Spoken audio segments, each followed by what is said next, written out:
So hello guys, welcome to our new podcast. तो आज हमारे बीच काफी स्पेशल गेस्ट आए हैं। इनका नाम एडवोकेट योगेश अग्रवाल सर है। He is practicing law in the Delhi high court and other courts in all over India. तो आज हम इनसे बात करेंगे फैमिली लॉ के बारे में। फैमिली लॉ एक काफी वास्ट टॉपिक है एंड इसमें आप जितना डीप जाते जाओगे ये इतना उतना डीप होता जाएगा। एंड ये आज के टाइम में बहुत जरूरी है लोगों को जानना, because cases are very high in the family law. तो अब सर, कैसे आना हो आपका, कुछ बताइए अपने बारे में। तो रुद्राक्षी, फर्स्ट ऑफ ऑल तो आई कंग्रेचुलेट यू कि आप बहुत बढ़िया तरीके से दोनों मिलकर के पॉडकास्ट चला रहे हैं। Thank you. एंड जैसा कि आप बोल रहे हैं फैमिली लॉ के बारे में, तो फैमिली लॉ रियली में बहुत वास्ट है। और फैमिली लॉ के अंदर अगर हम बात करते हैं, इंडिया के अंदर बहुत सारे एक्ट हमारे बने हुए हैं। तो आप किस तरह के फैमिली लॉ के बारे में जानना चाह रहे हैं? Divorce, divorce procedure, live in relationship. लेकिन अभी तो आप दोनों मैरिड ही नहीं हो, तो डिवोर्स के बारे में इतनी जल्दी तो सर कभी तो होंगे।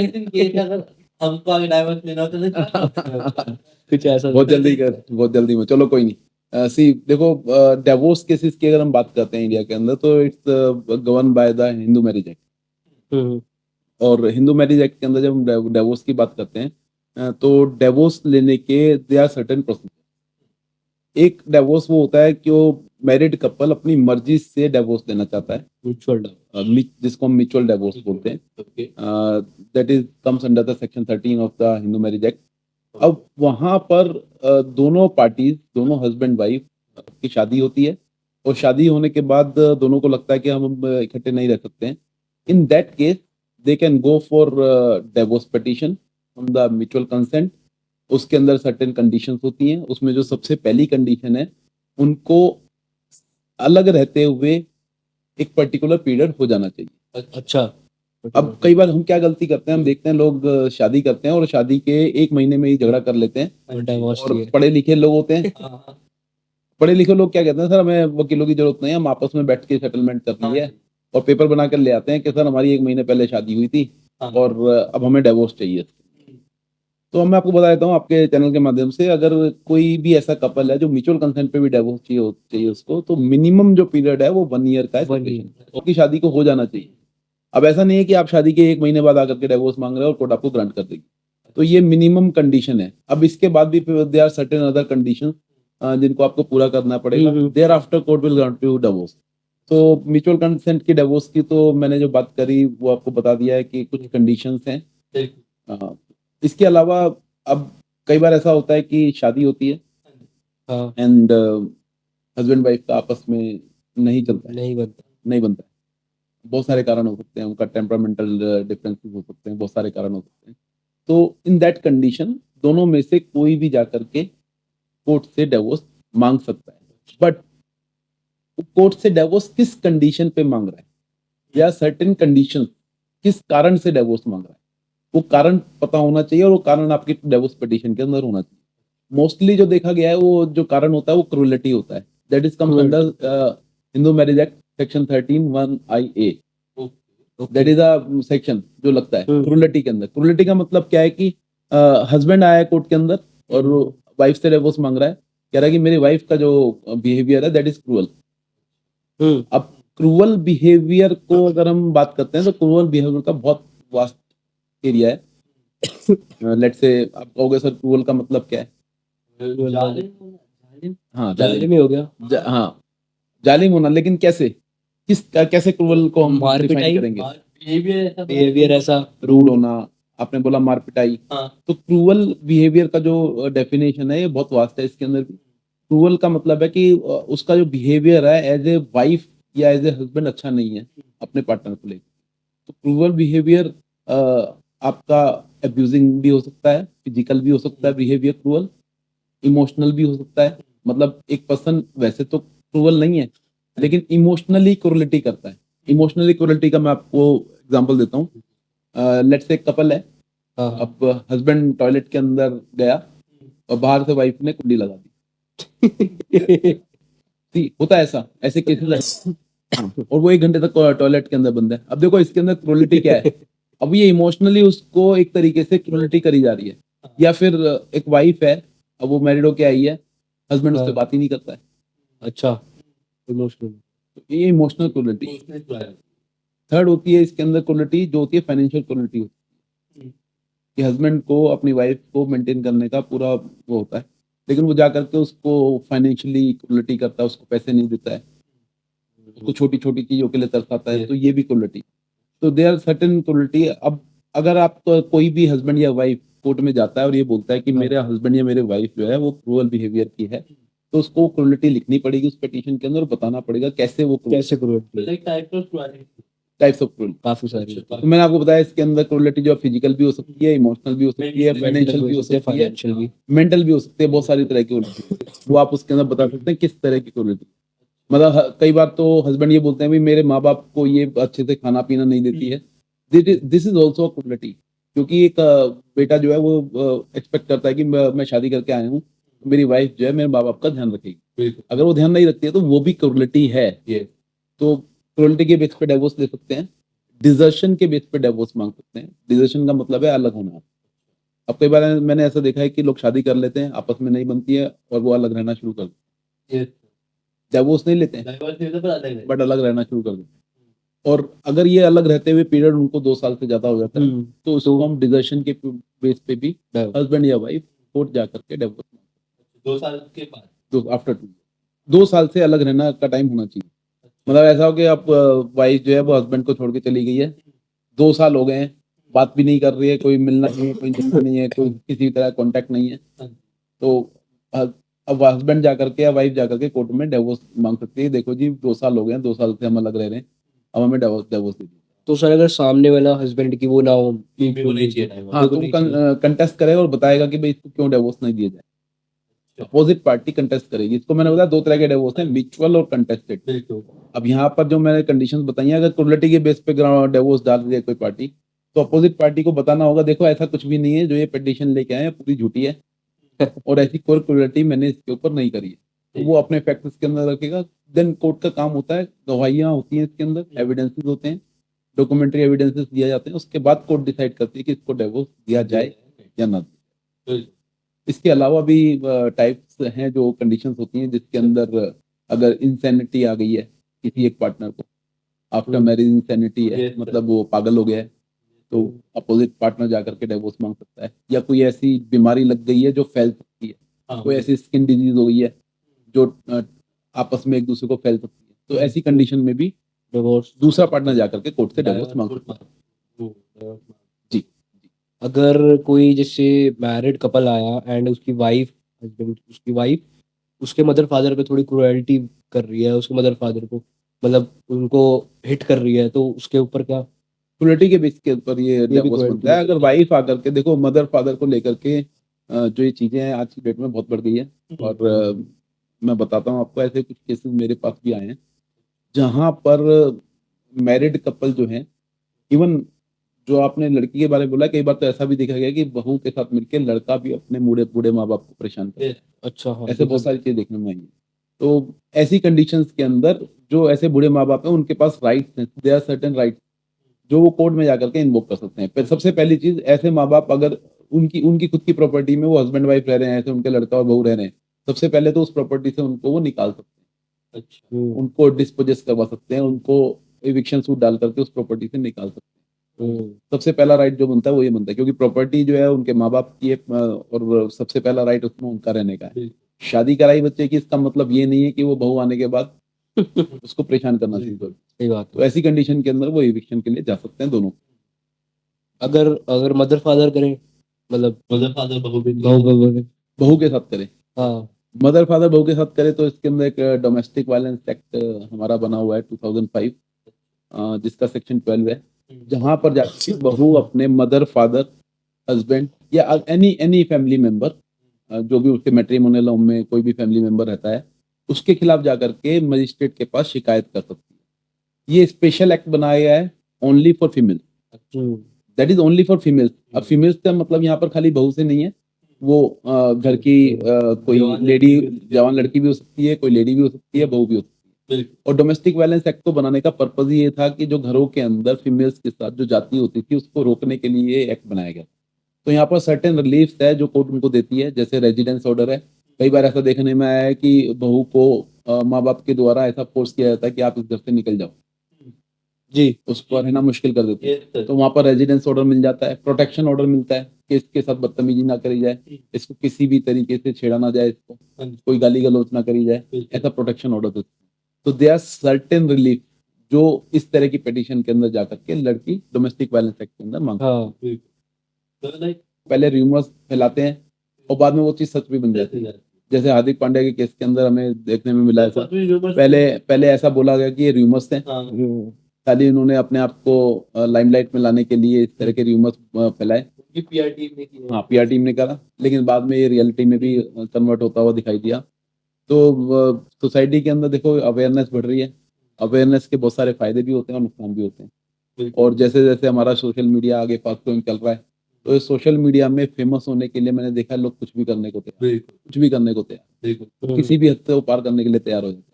और उनमें से एक ही है, आज की डेट में लोग अपनी ही गलत र्यूमर्स फैला करके लोगों को अट्रैक्ट करना चाहते हैं। तो अब इसके अंदर रियलिटी कितनी है ये तो आने वाला वक्त बताएगा। जो अभिषेक बच्चन जय आप हाँ, बता रहे हो और ऐश्वर्या राय वाला बता रहे हो, क्योंकि अब रोज देखने में आ रहा है कि अभिषेक बच्चन का किसी के साथ अफेयर चल रहा है ऐसा और तो देखने में आ रहा है। ऐश्वर्या राय जो है वो अपनी सास से और अपनी ननद से बहुत परेशान है। हाँ, आज की डेट में वो उनके साथ बड़ा ही बदतमीजी वाला व्यवहार होता है, वो अलग रह रही है। अब ये क्या होगा इसके अंदर वो आने वाले टाइम में पता लगेगा। लेकिन चाहे वो कितने भी बड़े सेलिब्रिटी हो, कानून सबके लिए सेम है। हाँ जी, जो हाँ एक जी, आम हाँ जी। आदमी के लिए कानून है वही उनके लिए कानून है। अगर ऐश्वर्या राय को परेशान करा जा रहा है उसके घर के अंदर उसकी सास के द्वारा, उसकी ननद के द्वारा, she can go for domestic violence complaint, she can ask for divorce from Abhishek Bachchan, she can go for alimony, permanent alimony, क्योंकि ऐसे बहुत सारे केसेस में देखा गया है जहाँ लड़की ने अपने हस्बैंड से बहुत ही मोटा पैसा वसूला, जैसे ऋतिक रोशन का केस। yes, sir. हम्म। और सुजैन खान ने 500 करोड़ की बात आई थी, 500 करोड़ में डिवोर्स। अब that 500 crore comes as a alimony to the Sussanne Khan. Sir, for what? Like for their maintenance? See alimony की जब हम बात करते हैं, this is a permanent alimony for it can be decided for future also. That alimony includes past, present, and future compensation, damages, and maintenance, and all kind of things. Mhm. So one wife has a equal rights on the property of her husband. And जब court के अंदर divorce petition जाती है, divorce होने के बाद एक application लगाई जाती है वाइफ के द्वारा कि डिवोर्स तो ग्रांट हो गया है, लेकिन I want permanent alimony. That comes under section 25 of Hindu Marriage Act. And एक एलुमिनी वो भी तो होती है मंथली पे करते हैं, That is a maintenance. Maintenance. अब मेंटेनेंस की अगर हम बात करते हैं, देखिए मेंटेनेंस जो है एक वाइफ अपने हस्बैंड से क्लेम कर सकती है। देयर आर सर्टेन लॉ जहां पर जाकर के वाइफ मेंटेनेंस क्लेम कर सकती है। उसमें से एक लॉ है डोमेस्टिक वायलेंस एक्ट, जहां पर वाइफ अपने हस्बैंड से सेक्शन 23 की एप्लीकेशन लगा करके इंटीरियम मेंटेनेंस मांग सकती है और उसके बाद मेंटेनेंस को कंटिन्यू रख सकती है जब तक वो केस चलता है डोमेस्टिक वायलेंस का। अब ये जो मेंटेनेंस डिसाइड होती है ये हस्बैंड के स्टेटस के ऊपर रहती है। हस्बैंड कितना कमाता है, उसका हाँ। कैसा स्टेटस है सोसाइटी के अंदर, फाइनेंशियल स्टेटस कैसा है। तो एक तो मेंटेनेंस लेने का जो राइट है उसके पास डोमेस्टिक वायलेंस एक्ट के अंदर आता है। दूसरा वो एक स्पेशल पेटिशन होती है जिसको हम 125 सीआरपीसी बोलते हैं। नए कानून के हिसाब से वो 144 बीएनएसएस हो गया है, क्योंकि अभी आपको बता देता हूँ कि नया कानून आ गया है। पहले जो क्रिमिनल प्रोसीजर था वो चेंज होकर के भारतीय नागरिक सुरक्षा संहिता हो गया। तो जो सेक्शन 125 सीआरपीसी था वो कन्वर्ट होकर के सेक्शन 144 बीएनएसएस हो गया है। तो अंडर सेक्शन बीएनएसएस 144 की एप्लीकेशन लगा करके कोर्ट के अंदर वाइफ मेंटेनेंस क्लेम कर सकती है, मंथली मेंटेनेंस क्लेम कर सकती है। एंड एक अगर कोई डिवोर्स पिटीशन चल रही है तो डिवोर्स पिटीशन के अंदर सेक्शन 24 की एप्लीकेशन लगा करके वाइफ अपने हस्बैंड से मेंटेनेंस क्लेम कर सकती है। यहाँ पर एक स्पेशल चीज ये है कि जो 24 का जो सिनेरियो है that is not only for wife.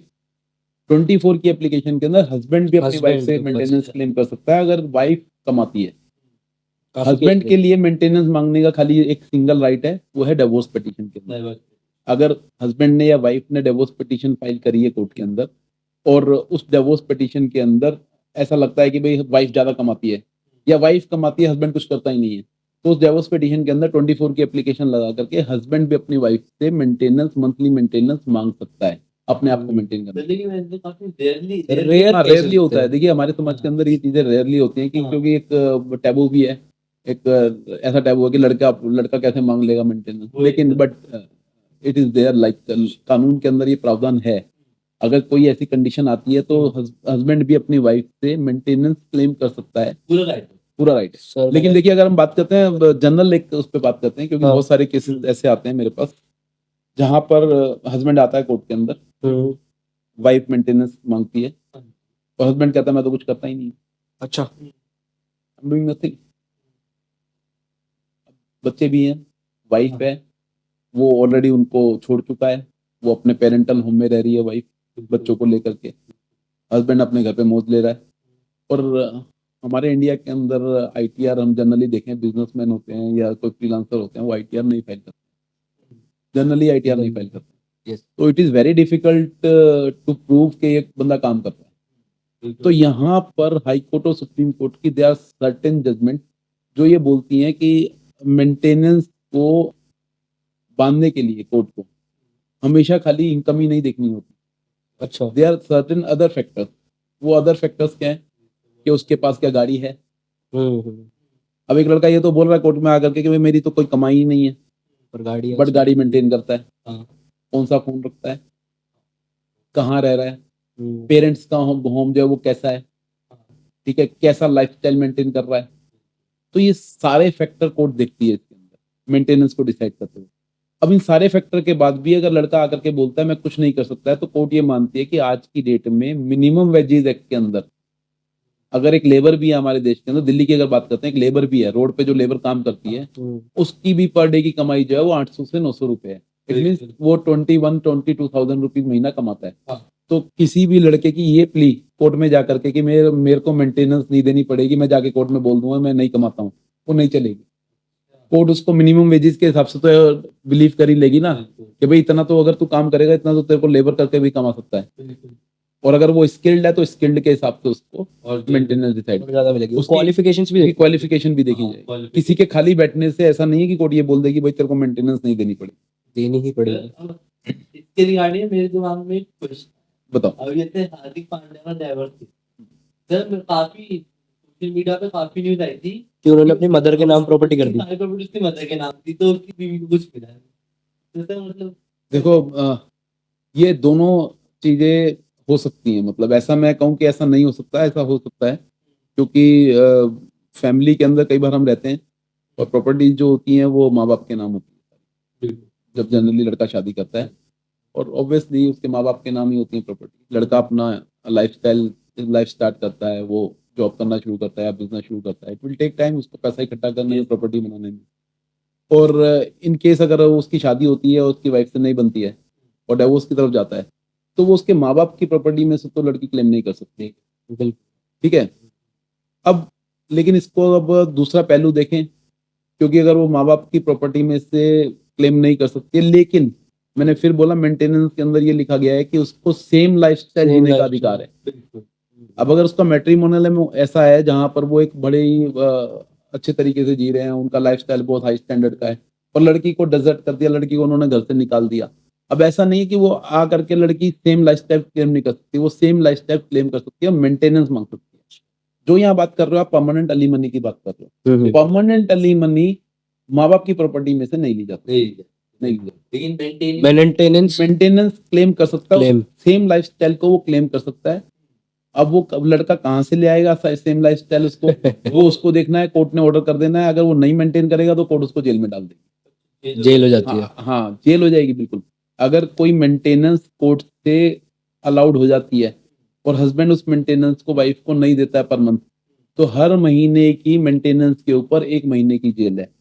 मतलब लेट से अगर कोर्ट ने डिसाइड कर दिया भाई आप अपनी वाइफ को 30,000 रुपए महीना दोगे और वो 30,000 रुपए महीना नहीं देता है, तो हर 30,000 रुपए के ऊपर 1 महीने की 1 महीने की जेल है, और कोई जेल में तो जाए 15,000 देगा तो 15,000 के ऊपर उसको 15 दिन की जेल में रहना पड़ जाएगा। मतलब वन डे अगर 30,000 रुपए की मेंटेनेंस है। हाँ, तो मेंटेनेंस का इसको बहुत अच्छा है। हाँ, जो आपने क्वेश्चन, मैं दोबारा आपके क्वेश्चन पे आ रहा हूँ कि मदर के नाम या फादर के नाम प्रॉपर्टी ट्रांसफर कर दी। कई बार केसेस में ऐसा होता है कि केस चलते चलते लड़का अपने आप को बचाने के लिए, अपनी लाइबिलिटी को बचाने के लिए अपने माँ बाप के नाम प्रॉपर्टी को ट्रांसफर कर देता है। इन दैट केस ये चीज एप्लीकेबल नहीं होगी जो आप बोल रहे थे। अच्छा अगर वो प्रॉपर्टी पहले से ही माँ बाप के नाम थी तो बात तो एलिमनी के अंदर वो नहीं जाएगी, वो बिल्कुल। प्रॉपर्टी बहू के नाम नहीं जाएगी। लेकिन अगर वो प्रॉपर्टी डिवोर्स केस फाइल करने के बाद ट्रांसफर करी गई है या शादी होने के बाद ट्रांसफर करी गई है, just to save the liability, just to save himself, वो लड़का अपने आप को बचाना चाह रहा है कानून के फंदे से, तो कानून की नजर है। अगर ये चीज कोर्ट की नजर में आएगी तो वो देख लेगी, बोलेगी गलत तरीके से ट्रांसफर करी गई है, इसमें लड़की का राइट है, ये हस्बैंड की प्रॉपर्टी। तो दे आर सर्टेन थिंग्स। कई बार ऐसा भी होता है प्रॉपर्टी जो होती है माँ बाप की नहीं होती है, वो दादा लाई प्रॉपर्टी होती है। हाँ, मतलब हमारे एंचेस्टर्स से चलती हुई आ रही है हाँ, प्रॉपर्टी। अब अगर एंचेस्टर्स की प्रॉपर्टी है तो उसके अंदर लड़के का तो राइट अपने आप आ चुका है। हम्म, अब अगर लड़के का राइट है हाँ। तो बहू का भी, उसकी वाइफ का भी राइट है। राइट है। तो ये they are certain thing, law अपने हिसाब से इवॉल्व हो जाता है, वो सर्कमस्टांसेस के हिसाब से डिसाइड होता है कि किस केस के अंदर बहू का राइट आएगा, किस केस के अंदर नहीं आएगा। तो सर अगर जैसे देखें वाइफ का हक बनता है प्रॉपर्टी में, पर हक जब बनता है जब उनको कुछ क्रुएल्टी हो रही है, उनके साथ कुछ हो रहा हो। पर अगर वाइफ ही गलत है, वाइफ उनकी एक चीटर प्रूफ हो जाती है, वो चीट कर रही है उनको, उनके अफेयर है, एक्स्ट्रा मैरिटल अफेयर है, वो प्रूफ हो जाता है कोर्ट के अंदर, तो इस केस में हमें देना पड़ता है। देखो अभी एक सेम मेरे पास एक केस आया है, बड़ा इंटरेस्टिंग केस है। इस केस के अंदर शादी होती है और शादी के दौरान जनरली आजकल लड़का लड़की बात करते हैं हाँ हाँ फोन के ऊपर, फोन पे बात करते हैं, व्हाट्सएप चैट करते हैं। हाँ ठीक है, फ्यूचर में नहीं पता ना कि डिवोर्स पिटीशन में जाना पड़ेगा। अब फोन पे चैटिंग चल रही है, हाँ शादी से पहले चैटिंग चल रही है, जिसमें लड़की बार बार बोल रही है भाई आपके घर वाले तो बड़े अच्छे हैं, उन्होंने तो हमसे एक पैसे की भी डिमांड नहीं करी, उन्होंने तो एक मिलनी भी नहीं मांगी, उन्होंने गिफ्ट भी नहीं मांगे, आप लोग तो बहुत अच्छे हो। और वो उस चैटिंग के अंदर सारी चीजें बोल रही है कि उनकी फैमिली के बारे में पता है, उसको लड़के की क्वालिफिकेशन के बारे में पता है, लड़के से मिल रही है, सारी चीज चल रही है। ठीक है, चैटिंग हो गई, शादी हो जाती है। शादी के 1-1.5 साल बाद दोनों का डिस्प्यूट होता है। अब वो मैडम आती है कोर्ट के अंदर और कोर्ट में आके बोलती है कि मेरे साथ झूठ बोला गया शादी के टाइम। क्या बोला गया? वो कहती है लड़के के ग्रे हेयर थे पहले से, मेरे को नहीं बताया गया। हाँ, ये बोलती है। उसके बाद ये बोलती है कि भाई मेरे को ये नहीं बताया गया, ये किराए के मकान पे रहते थे पहले। फिर ये बोलती है कि भाई इन्होंने तो बहुत सारा मेरे से डॉरी मांगी, शादी के अंदर हमसे इतने पैसे इन्होंने खर्च करा दिए। ये सारी चीजें वो पिटीशन के अंदर लेके आती है, लेकिन उसको ये रियलाइज नहीं होता कि वो शादी से पहले ऐसी व्हाट्सएप चैट ऑलरेडी लड़के से कर चुकी है जो आज भी हाँ। लड़के के पास स्टोर है। हाँ वो सेफ। अब जब वो कोर्ट के अंदर वो चैट लेके आई जाती है तो दूध का दूध और पानी का पानी हो जाता है, ये झूठ बोल रही है। ये झूठ बोल रही है। तो ऐसी कंडीशन के अंदर जब कोर्ट देखती है कि ये लड़की भी झूठ बोल रही है तो वहां पर उसको किसी भी तरह का रिलीफ नहीं देगी, सीधा वो डिवोर्स। नहीं डिवोर्स तो मिलेगा ही लड़के को, उसके ऊपर पर्जरी के चार्जेस भी लगेंगे, लड़की को कोर्ट के अंदर झूठ बोलने की सजा भी मिल सकती है। कोर्ट में अगर आप ऑन एफिडेविट कोई झूठ बोलते हो तो उसके अंदर क्रिमिनल चार्जेस लगते हैं, आपको सजा हो सकती है उस केस में। तो देखिए ये सीरियस चीजें हैं। आप कोर्ट में जा रहे हो, कोर्ट में कोई भी चीज लेके जा रहे हो तो आपको पता होना चाहिए आप क्या बोल रहे हो। हुआ है ये नहीं। झूठ के पैर नहीं होते हैं, एक ना एक दिन झूठ खुल जाता है। तो अगर आप झूठ बोल करके कोई चीज लेके कोर्ट में जाओगे तो एक दिन आपकी पोल खुल जाएगी, और जब पोल खुलेगी तो आपके साथ जो जो होगा वो उसके कॉन्सिक्वेंसेस आपको भुगतने के लिए तैयार रहना पड़ेगा। एंड एक ये भी केस आते हैं कि जो जैसे मैरिड वाइफ्स होती हैं वो अपने जो उनके फादर इन लॉ होते हैं उन पे रेप के केस लगा देती है, बहुत कॉमन है। बहुत कॉमन है। देखो बड़ा इंटेलिजेंट क्वेश्चन है और मेरे को लगता है आप बड़ी रिसर्च कर रहे हो इन चीजों के ऊपर। सी दीज थिंग्स अब ये पार्ट एंड पार्सल हो गई हैं इन केसेस की। और मेरा ये कहना है आपके चैनल से मैं बोलना चाहता हूँ, देखो ऐसी चीजें नहीं होनी चाहिए। और क्योंकि एक बूढ़े माँ बाप अपने बेटे की शादी कराते हैं, पूरी जिंदगी काम करते हैं, पालते हैं उसको, शादी हाँ। कराते हैं उसकी, और शादी कराने के बाद अब अगर हस्बैंड वाइफ की नहीं बन रही है, इसमें बूढ़े माँ बाप का क्या लेना देना? उनका क्या हो तो उनका कोई लेना देना नहीं। नहीं। लेकिन वाइफ जो है अपने एविल डिजाइन्स को पूरा करने के लिए, अपनी बातों को मनवाने के लिए, कोर्ट के अंदर सामने वाली पार्टी को नीचा दिखाने के लिए उसमें ऐसे ऐसे झूठे एलिगेशन लगाती हैं जिसका कोई सच नहीं। उनमें से एक एलिगेशन है कि मेरे ससुर ने मेरे साथ रेप किया। डू यू थिंक हमारी सोसाइटी के अंदर, हमारे समाज के अंदर, हमारे हिंदुस्तान के अंदर जहाँ एक लड़की को पूजा जाता है, वहां पर जिस लड़की को घर में शादी करके लाया जाएगा उसका फादर इन लॉ उस लड़की के साथ रेप करेगा? These are all not bullshit. Possible. ये सब एक तरह के वेग एलिगेशन होते हैं, इनका कोई लेना देना नहीं है। अगर कहीं होता भी होगा तो मेरे को लगता है लाखों के अंदर कोई एक ही चीज होती होगी जहाँ ऐसा होता होगा। और लेकिन वो लाखों में एक होने के कारण बहुत सारे लोग आज के अंदर पिसते हैं। कानून पूरे तरीके से लड़कियों के साथ है। लड़की जब ऐसे एलिगेशन लगाती हैं वो केसेस चलते हैं, सालों साल केसेस चलते हैं। कई बार तो मैंने ऐसा देखा है कि वो बूढ़े माँ बाप केसेस से चलते चलते मर जाते हैं, वो अपने आप को कभी इनोसेंट प्रूव नहीं कर पाते। उनका बच्चा कैसे सोसाइटी के अंदर एक टैबू है, रेप केस को तो रेप केस के तरीके से ही देखा जाता है। मैं हमेशा बोलता हूँ रेप केस खाली जेल में जाने से नहीं खत्म हो जाता, वो रेप केस का एक टैबू है जो पूरी जिंदगी के लिए किसी के माथे पे चिपक जाता है, चाहे वो सच्चा हो या झूठा हो, चाहे वो कोर्ट के अंदर बाद में झूठा ही प्रूव हो जाए, लेकिन रेप केस ही रहता है। जब आप किसी बंदे को ये बोलते हो ये रेप, इसके ऊपर रेप केस लगा था, तो उसके ऊपर एक टैबू चिपक जाता है और हर बंदे की नजर जो होती है उसके ऊपर वो डिफरेंट तरीके से जाती है। तो रेपिस्ट है। यस, वो बोल रहे हैं रेपिस्ट है। अब ये नहीं पता कोर्ट उसको बरी कर चुकी है। जैसे सलमान खान केस के अंदर ब्लैक हिरन वाले केस में बरी हो चुका है, लेकिन आज भी देखो क्या चल रहा है। बिश्नोई समाज आज भी बोल रहा है कि भाई दया तो इसने ही मारा था। तो ठीक है, कोर्ट ने उसको क्या बरी कर दिया, लेकिन आज भी उसको कल्प्रिट माना जा रहा है। तो एक को टैबू जो चिपक जाता है ना, वो पूरी जिंदगी नहीं हटता है। और इस तरह से पेरेंट्स के खिलाफ या बूढ़े माँ बाप के खिलाफ एलिगेशन लगा करके क्योंकि ये चीजें हो रही हैं और लड़कियां अपनी डिमांड्स को पूरा करने के लिए किसी भी हद तक जाने के लिए तैयार है।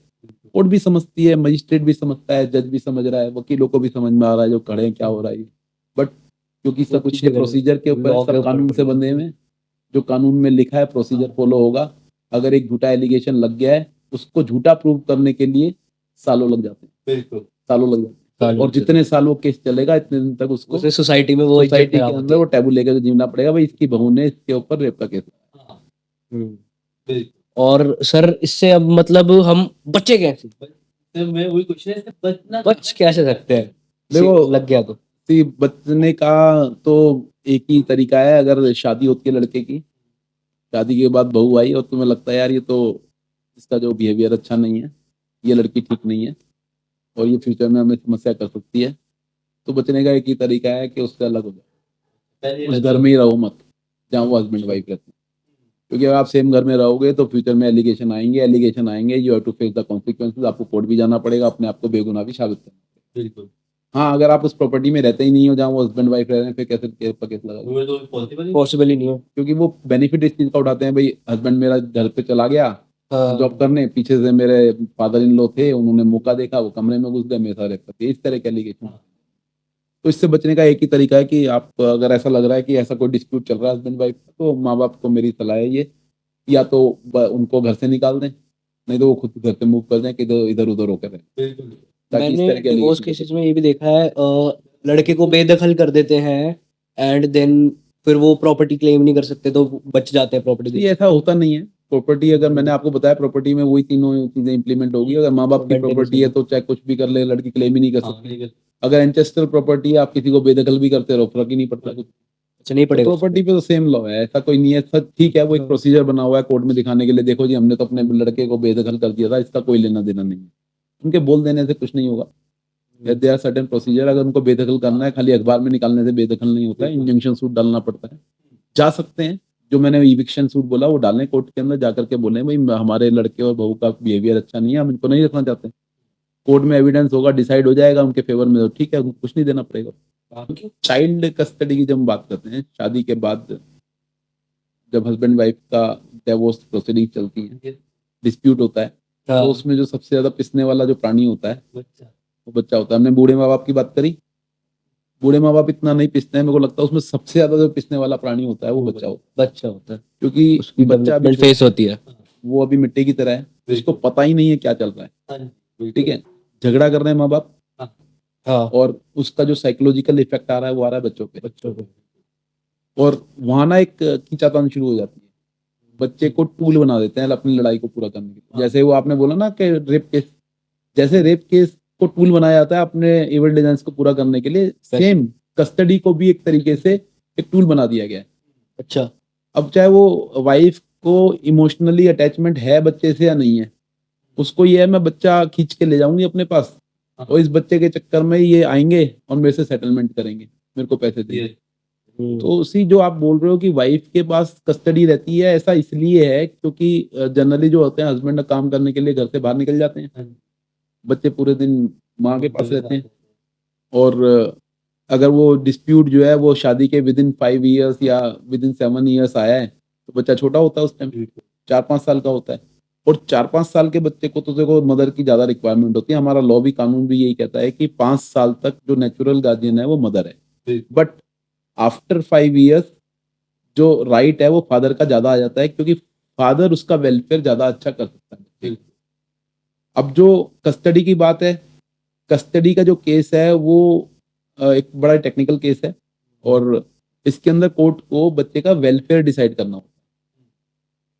अब यहाँ पर समस्या क्या होती है कि जब केस कस्टडी के डाले जाते हैं, जनरली वो पार्टी कस्टडी का केस डालती है जिसके पास कस्टडी नहीं होती है। जैसे हस्बैंड वाइफ का शादी हुई, डिस्प्यूट हुआ, वाइफ ने क्या करा, बच्चा उठाया अपने पेरेंट्स के घर चली गई। अच्छा। छोटा था बच्चा, पकड़ा उसका हाथ, सामान पैक करा, चल अपने नाना, उसका चलता अपने नाना के घर। अब वो अपने पेरेंट के घर चली गई। अब हस्बैंड का, क्योंकि जो उसका बच्चे का बाप है, उसका अटैचमेंट है बच्चे के साथ, अब वो उससे मिलना चाहता है। अब वाइफ क्या कर रही है, उसको छुपा के रखी हुई है, ना उससे बात करा रही है फोन पे। वही डिस्प्यूट तुम्हारा है दोनों का, बच्चे का क्या इसके अंदर कसूर है? वो बच्चे से उसको इमोशनली ब्लैकमेल करती है, उससे बात नहीं कराएगी, उसका शक्ल नहीं दिखाएगी, उसकी फोटो नहीं बताएगी, कैसा रह रहा है, क्या हो रहा है नहीं बताएगी उसके बारे में। और कहीं ना कहीं फिर इससे हस्बैंड अफेक्ट होता है, बाप अफेक्ट होता है और वो जाकर के कोर्ट के अंदर कस्टडी की पिटीशन डालता है। अब यहाँ पर ये जो कस्टडी की पिटीशन है, यहाँ पर कोर्ट को डिसाइड करना होता है वेलफेयर ऑफ द चाइल्ड। क्या पैसा ही होना ओवरऑल ग्रोथ का रीजन है क्या? नहीं, बहुत चीजें होती कोई पैरामीटर नहीं है, बहुत सारे फैक्टर है। अब अगर वो पैसा तो कमाता है लेकिन घर में तो तू रहता ही नहीं भैया, तो बच्चों को पालेगा कैसे? तो कोर्ट को सारी चीजें देखनी है कस्टडी का केस डिसाइड करते हुए। तो ऐसी बहुत सारी चीजें हैं। अब जब वेलफेयर ऑफ चाइल्ड आता है तो वेलफेयर ऑफ चाइल्ड के अंदर सारी चीजें देखी जाएंगी कि ग्रोथ कहाँ पर ज्यादा है। अब इसके अंदर जो सबसे बड़ी समस्या ये आती है कि हमारे इंडिया के अंदर केसेस सालों साल चलते हैं। कस्टडी का केस डाला गया जिस टाइम बच्चे की एज थी 7 साल, ठीक है, कस्टडी खाली 18 साल तक की होती है पेरेंट्स के पास। अगर वो केस 7 साल के जब बच्चे की उम्र थी डाला गया, क्योंकि ऐसे बहुत सारे केस मेरे पास आए हैं जहां पर हमने 7-8 साल की एज में कस्टडी का केस डाला और कस्टडी का केस चलते चलते बच्चे की उम्र 15 साल हो गई, ठीक है, बच्चा 15 साल का हो गया, बच्चा खुद ही समझदार हो गया। अब कोर्ट उसको बुला के पूछती है, हाँ भाई तू भी बता दे कहाँ रहना तेरे को। अब बच्चे ने जहां बोल दिया कोर्ट उसको कस्टडी पकड़ा देगी। और जनरली ऐसे केस में क्या होता है, जिस पार्टनर के पास बच्चा रह रहा होता है वो उसके इन्फ्लुएंस में रहता है। अगर मदर के पास है तो मदर के इन्फ्लुएंस में, मदर उसके कान में भरती रहती है कि बेटा तेरा बाप बेकार है, तेरा बाप बेकार है, तेरा बाप बेकार है, रोज सुनाई। तो अगर कोई चीज उसको रोज सुनाई जाएगी तो उसको वही समझ में आ जाएगी ना, तो उस बच्चे के लिए उसका बाप बेकार हो जाता है। और जब कोर्ट उससे पूछते तेरे को कहाँ रहना, तो कहता है मेरे को अपनी माँ के साथ रहना है। वहां पर ओवरऑल ग्रोथ वगैरह कुछ नहीं देखी जाएगी क्योंकि बच्चे की इच्छा देखी जाएगी, उसका मन। तो कस्टडी के केसेस के अंदर जनरली कोर्ट भी मजबूर हो जाती है, जब बच्चा ही बोल देता है मेरे को इसके साथ रहना, तो कोर्ट कहती है ठीक है इसके साथ रहना। बट यहाँ पर एक राइट है जो विजिटेशन राइट होता है। जनरली जो मैंने बोला कि क्योंकि ब्लैकमेल करती है लड़की, मिलाती नहीं है, दिखाती नहीं है, तो जैसे ही आप कस्टडी का केस डालते हो तो कोर्ट पहली ही डेट पे विजिटेशन राइट दे देती है कि भाई आपको बच्चे से मिलने दिया जाए बाप को। तो उससे क्या होगा, बच्चा भूलेगा नहीं बाप को। बच्चा एक टेंडर एज में जाता है, जब डिस्प्यूट होता है तो बड़ी छोटी एज होती है उसको पता ही नहीं होता मेरा पापा कौन है। अब 2 साल का बच्चा, उसको नहीं पता पापा क्या होता है, लेकिन जैसे जैसे वो ग्रो करेगा, 6 साल का होगा तो पता लगेगा मीनिंग क्या होता है पापा का। जब वो स्कूल जाएगा तो साथी बताएंगे भाई पापा ये होते हैं। तो अगर मैट्रिमोनियल डिस्प्यूट चल भी रहा है और कोर्ट उनको विजिटेशन राइट दे देती है, हफ्ते में 2 बार मिलने के लिए बोल देती है, 1 बार मिलने के लिए बोल देती है, 3-4 घंटे अगर वो उसके पास रहता है तो जाके बताएगा भाई मैं तेरा बाप हूँ, मैं तेरा पापा हूँ, पता लगेगा उसको प्यार भी करेगा, उसको गिफ्ट भी ले जाके देगा। तो कहीं ना कहीं उससे फिर वो उसकी इमोशनल अटैचमेंट जुड़ जाती है। मतलब कोर्ट मौका देते हैं। कस्टडी केसेस के फायदे होते हैं, अगर मेरे से पूछते हो फायदे कहीं ना कहीं तक फायदे हैं, लेकिन डिसाइड करना बड़ा ही मुश्किल हो जाता है कोर्ट के अंदर, क्योंकि बहुत सारे सर्टेन फैक्टर मैंने बता दिए हैं, इस कारण से कस्टडी केस डिसाइड नहीं हो पाते। और जो आपने बोला माँ के पास क्यों रहता है, क्योंकि छोटी एज होती है, माँ पकड़ के ले जाती है, इसलिए माँ के पास हाँ, रहती है। हाँ, वो हाँ। फादर अपने काम तो वो पे रहते कोर्ट से नहीं होती है माँ के पास, वो इन जनरल है, एक In general। तरीका हमारा ऐसा है कि वो माँ के पास ले जाती है वो। हाँ।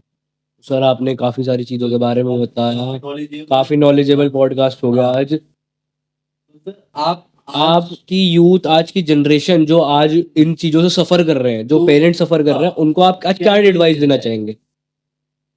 देखो एडवाइस यही है कि आप क्योंकि फैमिली लॉ की बात करिए, डिवोर्स लॉ की बात करिए, क्योंकि मैंने जनरली देखा आज की डेट में यंगस्टर्स को ना बहुत जल्दी सिचुएशंस होती है, हाँ, और वो यंगस्टर्स बहुत जल्दी डिसाइड कर लेते हैं कि भाई मेरे को किसी लड़की से शादी करनी है। और मैं इस चीज़ के खिलाफ नहीं हूँ, मतलब मैं, आप मेरे को बोलोगे लव मैरिज के खिलाफ बोल रहा हूँ, लव मैरिज के खिलाफ नहीं बोल रहा हूँ, ठीक है, कई बार ऐसी लव मैरिजेस बहुत सक्सेसफुल होती हैं, ये लेकिन जनरली इस तरह के जल्दबाजी में लिए हुए डिसीजंस जो होते हैं वो बाद में गलत होते हैं। उनको बाद में ऐसी ऐसी चीज़ें आती हैं कि लड़की को कस्टम्स के बारे में नहीं पता, लड़के को लड़के के घर वालों के बारे में पता। तो जो पुराने जो रीति रिवाज बने हुए हैं, जहाँ ये देखा जाता है कि सेम सेम कास्ट के अंदर मैरिज हो, सेम तरीके के स्टैंडर्ड के लोगों के साथ मैरिज हो, इसके बहुत सारे कारण हैं। क्योंकि हाँ। कहीं ना कहीं जब लड़की अपने घर से निकल करके दूसरे घर में जाती है तो उसको बहुत एडजस्ट करना पड़ता है। बिल्कुल। हाँ, हाँ, और ये जो मैरिज होती है वो दो लोगों के बीच के अंदर होती है, और दोनों लोगों को आपस में एडजस्ट करना पड़ता है। और डिस्प्यूट होने के बहुत सारे कारण हो सकते हैं, कई बार तो छोटी छोटी बातों पे भी हस्बैंड वाइफ की डिस्प्यूट हो जाती है। तो जो आपने बोला है कि क्या मैसेज है, मेरा मैसेज यही है कि कभी भी, क्योंकि ये लाइफ, पूरी लाइफ का डिसीजन होता है, जी सर। मोमेंट्स में डिसीजन नहीं लेने चाहिए, हाँ जी। टाइम दो। अगर आप लव अफेयर में भी हो और किसी लड़की से शादी करना चाहते हो, तो पहले जान लो एक दूसरे को, पहले देख लो कि आप लोगों की आपस में बन सकती है, फ्यूचर में शादी आपकी सक्सेसफुल होगी। है तो ये जुआ ही। अरेंज मैरिज को भी मेरे से पूछोगे कि अरेंज मैरिज सक्सेसफुल होती है, अरेंज मैरिज में भी डिवोर्स होते हैं। बिल्कुल। तो है तो ये जुआ ही। आप ये जुआ खेल रहे हो, तो थोड़ा सा अगर आप पहले से लड़की को जान रहे हो, 6-7 साल हो गए हैं आपको एक रिलेशनशिप में हो, तो थोड़ा सा और टाइम निकाल लो, एक दूसरे को फैमिली को भी जान लो, एक दूसरे की फैमिली को मिलवा दो, ताकि फ्यूचर में ऐसे डिस्प्यूट पैदा ना हो कि यार ये तो पहले पता ही नहीं था। हाँ, जी सर। तो गाइस आप देख सकते हैं योगेश जी ने हमें कितनी सारी चीजें बताई about the family laws, about the divorce. Information मिली आज। काफी सारी इंफॉर्मेशन इन्होंने बताई है, reality, dark reality, false cases के बारे में इन्होंने बताया है। तो लेट्स आप